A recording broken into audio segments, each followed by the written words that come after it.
Picture this. A dog knocks over a magical potion, licks it clean, and survives. Most animals, dead instantly. But this golden retriever, she became a demigod.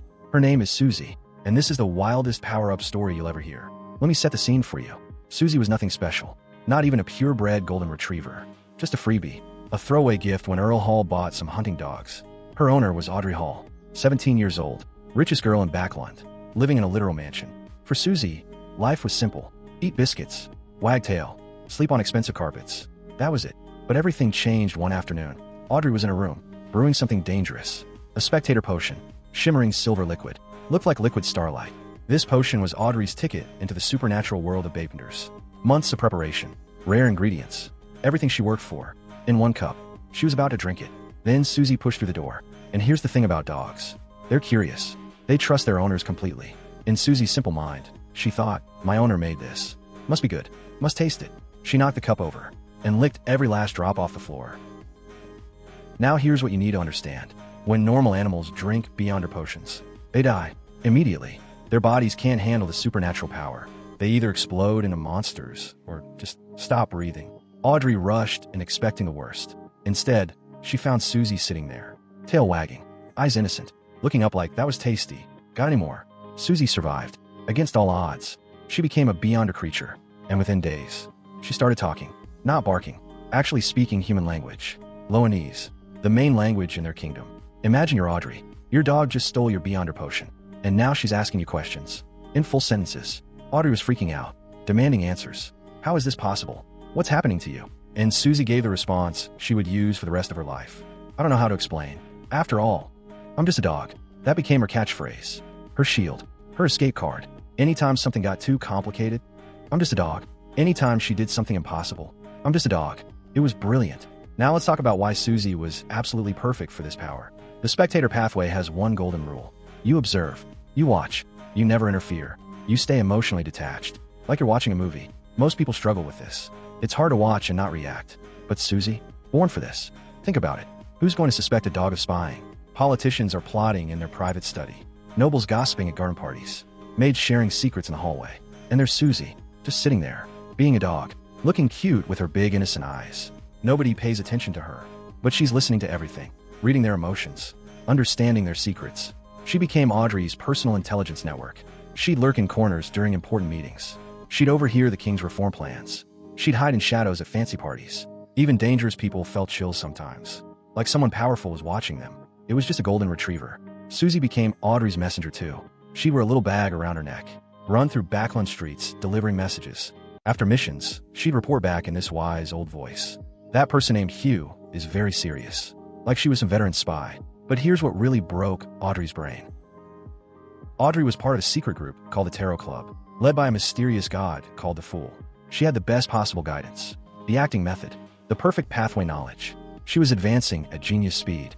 Then she looked at Suzie, this dog who never learned the acting method, who never studied, who just existed. Suzie was keeping pace with her, barely slower. Let me give you an example. When Suzie was digesting the telepathist potion, which lets you read minds, she used her advantages perfectly.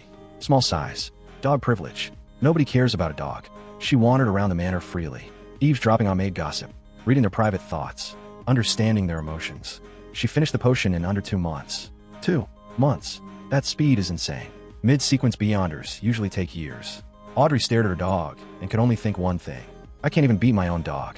And as Suzie got stronger, something amazing happened. She got smarter, more human. She started showing disgust when other dogs bothered her. She'd sense when Audrey felt sad and offer comfort. Then she developed a passion. Psychology. She started reading psychology books. On her own, using her paws to turn pages. She even attended the Psychology Alchemist lectures. This secret organization, sitting there quietly, taking mental notes. She was more studious than most human students. But she'd still say, I'm just a dog. The ultimate humble brag. As Suzie got stronger, she evolved from spy to protector. When Audrey performed dangerous advancement rituals, Suzie was there, guiding her with gentle words, keeping her mind stable, preventing her from losing control to madness. When enemies tried to hypnotize Audrey and alter her memories, Suzie's mind stayed crystal clear. She spotted the inconsistencies immediately, snapped Audrey out of it. She saved Audrey's life multiple times. And here's my favorite moment. One day, Audrey needed to work at her charity foundation. Important documents to review, but she had other secret missions to do. So what did they do? Susie put on gold-rimmed glasses, sat in the office, and Audrey hypnotized all the employees to see Susie as their boss. A golden retriever in glasses, seriously reviewing documents, making management decisions. The employees treated her with complete respect. Yes, Miss Hall. Right away, Miss Hall. It was one of the most absurd things in the entire story, and Susie pulled it off flawlessly. Now let's talk about Susie's power level. With Audrey's unlimited support, Susie kept advancing. Sequence 9 Spectator. She could observe and read basic emotions. Sequence 8 Telepathist. She could read thoughts. Sequence 7 Psychiatrist. She could heal minds. Sequence 6 Hypnotist. She could control people. Sequence 5 Dreamwalker. She could enter and control dreams. And by the end of Circle of Inevitability, the sequel novel, she reached Sequence 4 Manipulator.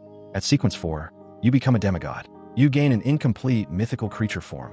Susie could transform into a giant mind dragon.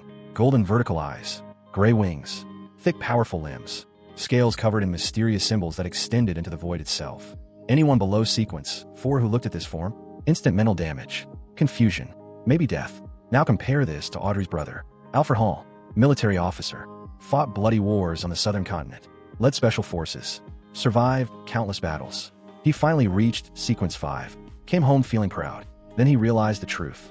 He couldn't beat his sister's dog, not even close. The dog could turn into a dragon. Let that sink in. But Susie's story doesn't end at Sequence 4. The visionary pathway goes all the way to Sequence 0. The title? Visionary. At Sequence 0, you become an actual god. You can imagine anything, and it becomes real. You think of a kingdom. It appears in the physical world. You imagine the future. It unfolds exactly as you pictured. You literally reshape reality with your thoughts. And Susie is on this path. The fans jokingly call her the dog of imagination. Even Dog Almighty, the true female protagonist of Lord of Mysteries. Because there's a detail in the story. The Fool tarot card always has a dog beside it. Klein became the Fool. So Susie, she's that dog, walking beside a god. Some fans even say she'll eventually reach Sequence 0 herself. Imagine that. A golden retriever, as powerful as the ancient dragons.